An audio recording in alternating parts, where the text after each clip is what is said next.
நேயர்களே, இன்று உலகத்தை ஆட்டிப் படைக்கக்கூடிய பெரும் பாலியல் குற்றங்கள் 2008ஆம் ஆண்டு பாலியல் குற்றங்களுக்காக ஜெஃப்ரி எப்ஸ்டீன் முதலில் தண்டிக்கப்பட்டதை தொடர்ந்து வந்த ஆண்டுகளில் அனைத்து உரையாடல்களும் நடந்தன. முதலில் நான் உங்களுக்கு சுருக்கமாக பேசிவிட்டு இச்செய்தியின் சாராம்சத்தை, இந்தியாவின் பங்கு குறித்து நான் உங்களுக்கு பேசப் போகிறேன். யார் இந்த ஜெஃப்ரி எப்ஸ்டீன்? இவன் பிறப்பால் ஒரு யூதன். அமெரிக்காவை மட்டுமல்ல, உலகத் தலைவர்கள் அனைவரையும் தனது ஹனி டிராப் மூலம் பெண்களை அவர்கள் தூண்டி கொடுத்து அல்லது அவர்களுக்கு கூட்டணி அமைத்து கொடுத்து தன் அயர்லாந்தில் படம் பிடித்து கேவலப்படுத்தக்கூடிய ஒரு பாலியல் புரோக்கர் ஜெஃப்ரி எப்ஸ்டீன். இவன் அமெரிக்காவில் யூதர்களின் லாபியை வைத்து அமெரிக்கா இவனுடைய விவகாரத்தில் Donald Trump, bill Clinton, Microsoft நிறுவனர் பில் கேட்ஸ் மற்றும் எலான் மஸ்க் போன்றவர்களும், ஈரோப்பாவில் ஏனைய தலைவர்களும், அரபு நாட்டில் அனைவரும், இந்திய பிரதமருக்கு நிகராக சமமான கண்ணியத்துக்குரிய பதவியில் அவர் நெருக்கமாக இருக்கும் பலரையும் இதில் வளைக்கப்பட்டிருப்பதாகவும், அதானி அல்லாஹ் இதில் சிக்கினாரா என்ற கேள்வியை தாண்டி அம்பானி பிரதர்ஸில் முகேஷின் துணை தம்பி அனில் அம்பானி இதில் புரோக்கராக செயல்பட்டார். பேசுக்கான இமெயில் தற்போது வெளியாகி இருக்கிறது. இதுல இன்டர்நேஷனல் சர்வதேச காணொளியின் தமிழாக்கத்தை நான் உங்களுக்கு தருகிறேன். எது இப்படி செக்சுவல் ஸ்கேண்டல்? இந்தியாவிற்கு வரவிருக்கும் அமெரிக்கா தூதர்களை நியமிப்பது, இவன் ஏற்படுத்திய லாபியை தான் இப்ப சொல்றேன். இந்தியாவிற்கு வரவிருக்கும் யுஎஸ் கான்சுலேட்ஸ், அதாவது அம்பாசிடர் முதல் உயர்மட்ட அமெரிக்க அதிகாரிகளோடு மோடிக்கான சந்திப்புகளை அமைப்பது உள்பட பல்வேறு பிரச்சனைகளை குறித்து அனில் அம்பானியோடு இந்த ஜெஃப்ரி எப்ஸ்டீன் பேசியிருக்கிறார். இது மின்னஞ்சல் அனுப்பியிருக்கிற இமெயில் விவகாரம் இப்போது வருகிறது. இவன் ஒரு புரோக்கர், இவன் ஒரு செக்சுவல் விவகாரம். இந்திய உயர்ந்த ராஜ்ய இதில் இவனுக்கு என்ன வேலை என்ற கேள்விதான் இப்போது எழப்பட்டிருக்கிறது. அனில் அம்பானிக்கும் இவனுக்கும் தொடர்பென்றால், அனில் அம்பானி யாரை வளைத்தான், எந்த ரூபத்தில் சென்றான் ஜெஃப்ரி எப்ஸ்டீன், அம்பானி எப்படி இதில் ஈடுபட்டார் என்ற கேள்விக்கு பதிலில்லை. இதற்கிடையிலே இந்திய பிரதமர் நரேந்திர மோடிக்கு நெருக்கமான இந்தியாவின் பணக்காரரான முகேஷின் சகோதரர் அம்பானி இந்த செய்தியை கத்தரிலிருந்து வெளியாகும் அல் ஜசீரா இவ்வாறு விவரிக்கின்றது. மார்ச் 16 2017 அன்று டொனால்ட் ட்ரம்ப் அமெரிக்காவின் ஜனாதிபதியாக தனது முதல் பதவி காலத்திற்கு பதவியேற்றார்.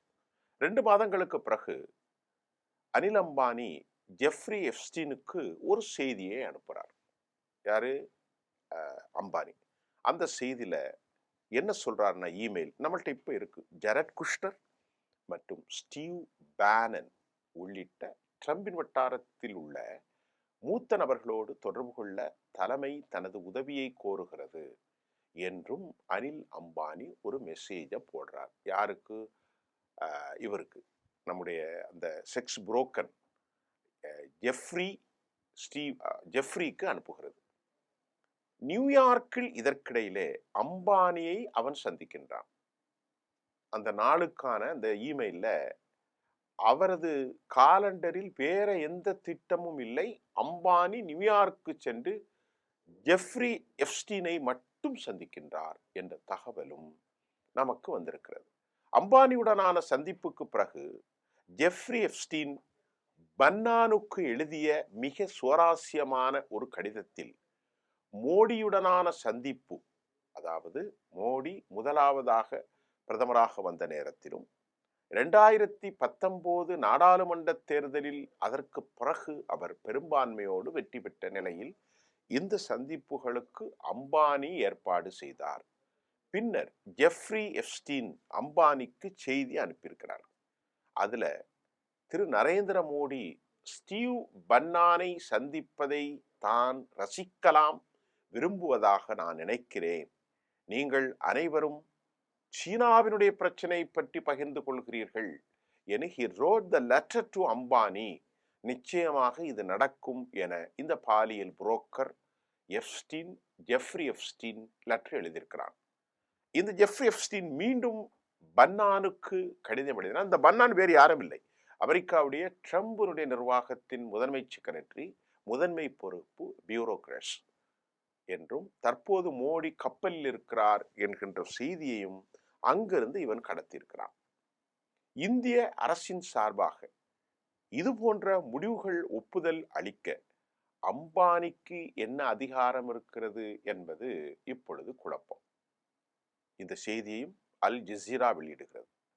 அந்த கோடையில் அமெரிக்காவின் நியூயார்க்கில் இருக்கும் பன்னானுக்கும் இந்திய அதிகாரிகளுக்கும் இடையான சந்திப்பு குறித்து பொது பதிவுகள் எதுவுமே இல்லை. அதாவது அமெரிக்காவாலோ அமெரிக்க அரசாங்கத்தாலோ எந்த ஒரு பொதுப்பதிவும் இல்லை. இந்தியாவில் இவர் யாரை சந்தித்தான் என்கின்ற அபிஷியலான எந்த செய்தியும் இல்லாமல், இந்த பன்னா யார் என்றால் அமெரிக்க அதிபருக்கு நெருக்கமான அந்த வட்டாரத்தில் உள்ளவன். அந்த ஜெஃப்ரி லெட்டர் எழுதுகிறான், அம்பானிக்கும் இந்திய அரசுக்கும் தொடர்பு இல்லை அபிஷியலா. இப்பொழுது வெளிப்படையாகவும் யாரெல்லாம் சந்திச்சார் என்ற புரோகிராம்லும் இல்லை. இதற்கு இடையில யார்? இந்த ஹர்தீப் சிங் பூரி, இந்திய அரசியல்வாதி. இவர் இப்போ மினிஸ்டர். எப்ஸ்டீன் கோப்புகளில் இடம்பெற்றுள்ள மற்றொரு முக்கிய இந்திய பெயர் ஹர்தீப் சிங் பூரி. இவர் யாருன்னா 2014 மோடியினுடைய பாரதிய ஜனதா கட்சியில் சேர இந்திய வெளிவிவகாரத்துறையிலிருந்து ஓய்வு பெற்றார். விஆர்எஸ், அதாவது வாலண்டியர்ஸ் ரிட்டையர்மெண்ட். இந்த ஆவணங்கள்ல ஹர்தீப் சிங் பூரிக்கும் ஜெஃப்ரி எப்ஸ்டீனுக்கும் இடையிலான இமெயில் பரிமாற்றங்கள் இது எப்ப தொடங்கி இருக்குன்னா 2014 தொடங்கி இருக்கிறது. பாலியல் குற்றவான இந்த பூரிக்கு லிங்கட்டினின் இணைய நிறுவனர், அது அங்குள்ள ஒரு கம்பெனி, அவனுடைய பெயர் ஹாஃப்மன், ரீட் ஹாஃப்மன் பற்றி உரையாடல் ஜெஃப்ரிக்கும் மோடியின் அமைச்சரவை அதுக்கு வந்த பூரிக்கும் இடையான கடிதத்தை எடுத்துப்படுத்தின இந்த பாலியல் புரோக்கன் ஹாஃப்மன் இந்தியாவுக்கு வருகை தர ஏற்பாடு செஞ்சார். இவன் எல்லாத்திலையும் கால் பதிப்பான் போல தெரியுது. இமெயில் பரிமாற்றத்தை தொடர்ந்து பூரி எப்ஸ்டீனுக்கு ஹாஃப்மேனுக்கும் இந்தியாவில் முதலீட்டு வாய்ப்புகளுக்கான விரிவான ஒரு தளத்தை எழுதியிருக்கிறார். புதிதாக தேர்ந்தெடுக்கப்பட்ட மோடி அரசாங்கத்தின் கீழ் இந்தியாவின் பொருளாதார திட்டங்களை வகுத்தார். ஹாஃப்மன் இந்தியாவிற்கு வருகை தருமாறு வலியுறுத்தினார். இந்த பூரி யார்? தனது மன்ஹாட்டன் ஹவுஸில் குறைந்தபட்சம் 3 சந்தர்ப்பங்களில் எப்ஸ்டீனை சந்தித்ததாகவும் ஆவணங்கள் காட்டுகின்றன. யாரு? நரேந்திர மோடியுடைய அவையில் இருந்த மினிஸ்டர் பூரி. இவன் பதவியை ராஜினாமா செய்தவர் தான் இந்த ஹர்தீப் சிங் பூரி. இவர் மன்ஹாட்டன் ஹவுஸ்ல இந்த ஜெஃப்ரி எப்ஸ்டீனை ஏன் சந்தித்தார்? அதற்கான டேட்டும் வெளியாயிருக்கிறது. பிப்ரவரி 4, 2015 1. நல்லா கவனிங்க.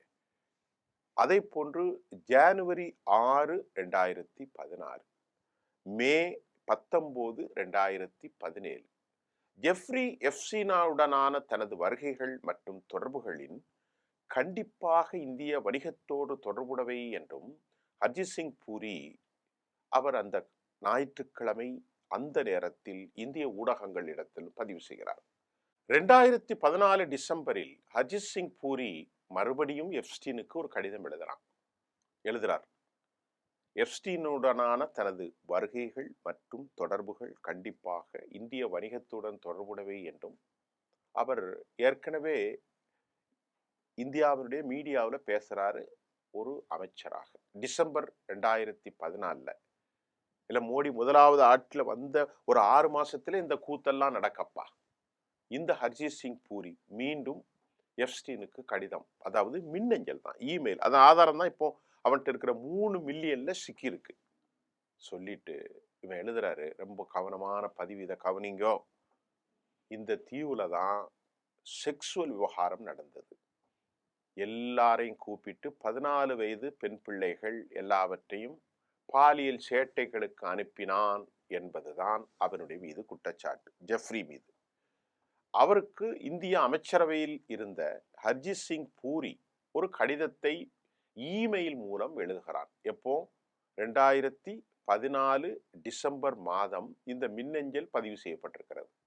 அதுல இவர் ஜெஃப்ரிக்கு இப்படி எழுதுறார்: உங்கள் கவர்ச்சியான தீவிலிருந்து நீங்கள் எப்போது திரும்பி வருவீர்கள் என்பதை எனக்கு தெரியப்படுத்துங்கள் என ஹர்ஜித் சிங் பூரி எழுதிய கடிதத்தில் எனக்கு ஒரு கூட்டத்தை ஏற்பாடு செய்து தாருங்கள் என்றும், அதில் பூரி எஃப்சினுக்கு இந்தியா மீதான ஆர்வத்தை தூண்டுவதற்கு சில புத்தகங்களை நான் வழங்க முடியும் என்றும் குறிப்பிட்டிருக்கிறார். இப்போ எஃப்சினுடைய கோப்புகளில் மோடியை பற்றிய குறிப்புகளை இந்தியா முழுமையாக நிராகரித்திருக்கிறது. வெளிவிவகாரத்துறை அமைச்சர் செய்தி தொடர்பாளர் ரந்தீர் ஜெய்ஸ்வால் ஜூலை 2014 பிரதம மந்திரி இஸ்ரேலுக்கு உத்தியோகபூர்வ விஜயம் செய்த உண்மைக்கு அப்பால் மின்னஞ்சலில் உள்ள மீதமுள்ள குறிப்புகள் தண்டனை பெற்ற குற்றவாளியின் குப்பை வதந்திகளை விட சற்று அதிகம். இது அவமதிப்புக்கும் நிராகரிக்கப்படுவதற்கும் தகுதியானதென இந்திய வெளிவிவகாரத்துறை அறிவிப்பு. எவ்வாறாயினும் காங்கிரஸ் கட்சி தலைமையிலான எதிர்க்கட்சி சமீபத்திய வெளிப்பாடுகள் குறித்து பதில்களை கூறியுள்ளது. இஸ்ரேல் உறவுகள் தொடர்பானவைகளையும் கோரியிருக்கிறது. காங்கிரஸ் கட்சியின் பொறுப்பாளர் திரு வேணுகோபால் தனது எக்ஸ் தள பதிவில் ஜெஃப்ரி எப்ஸ்டீன் கோப்புகளின் புதிய தொகுதி பற்றி அறிக்கையில் பிரதமர் மோடியை அணுகக்கூடிய வகையில் வெளிநாட்டு கையாளுதர்கள் எவ்வளவு எளிதில் பாதிக்கப்படுகிறார் என்பது பற்றி ஒரு பெரிய விழித்தெழுந்த அழைப்புக்கான ஒரு கோரிக்கையும், தீவிரமான கேள்விகளை எழுப்பும் காங்கிரஸ் கட்சி இது போன்ற குழப்பமான வெளியான தகவல் குறித்து பிரதமர் தனிப்பட்ட முறையில் தேசத்திற்கு விளக்க வேண்டும் என கோரிக்கை வந்திருக்கிறது. இந்த நிகழ்ச்சியின் இறுதியாக ஜெஃப்ரி என்கின்ற எப்ஸ்டீன் இவன் 2019 அமெரிக்க சிறையில் தற்கொலை செய்து கொண்டதாக அறிவித்திருக்கிறது. 2008 இவன் கைது செய்யப்பட்டு விடுதலை செய்யப்பட்டு 19 மீண்டும் அவன் சிறையில் தள்ளப்பட்டு தற்கொலை செய்து கொண்டதாகவும் அல்லது கொலை செய்யப்பட்டிருக்கலாம். உலகம் முழுவதும் யூரோப்பிய யூனியன் மட்டுமல்ல, அமெரிக்காவினுடைய பல ஆட்கள், நான் ஏற்கனவே சொன்ன junior Bush, Bill Clinton, Bill Gates, Elon Musk, இன்னைக்கு டொனால்ட் ட்ரம்ப் முதல் அனைவரையும் ஒரு பெண் சொல்கிறாள், ட்ரம்ப் 14 வயது என்னை சீரழித்தார்.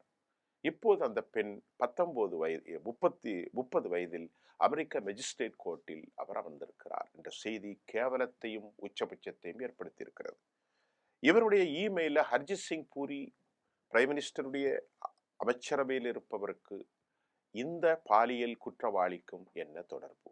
இதில் கேட்கப்படுகிற கேள்வி ஒன்று. இரண்டாவது, அனில் அம்பானி இந்தியாவினுடைய வெளிவிவகாரத்துறையில் இல்லை, அவர் எதிலும் இல்லை. இவர் ஏன் ஒரு தனிப்பட்ட ஒருவருக்கு இந்தியா வெளிவிவகாரத்துறையில் ஈடுபட இவருக்கான அதிகாரம் எப்படி வந்தது? 3 மில்லியனுக்கு மேற்பட்ட அந்த கடிதாசிகளில் பகிர்ந்ததில் இமெயிலில் அழகாக எடுக்கப்பட்டிருக்கிறது. இப்பொழுது அமெரிக்கா இந்தியாவுக்கு கொடுத்திருக்கிற பல அழுத்தங்களில் இதுவும் உண்டா? வெளியானது கையளவு, ஆனால் வெளியாகாதது கை மண் அளவு அல்ல, அது மலையளவாக இருக்கலாமோ என்ற கேள்விகளுக்கு விடை தெரியாமல் நாம் விடைபெறுகிறோம். நன்றி.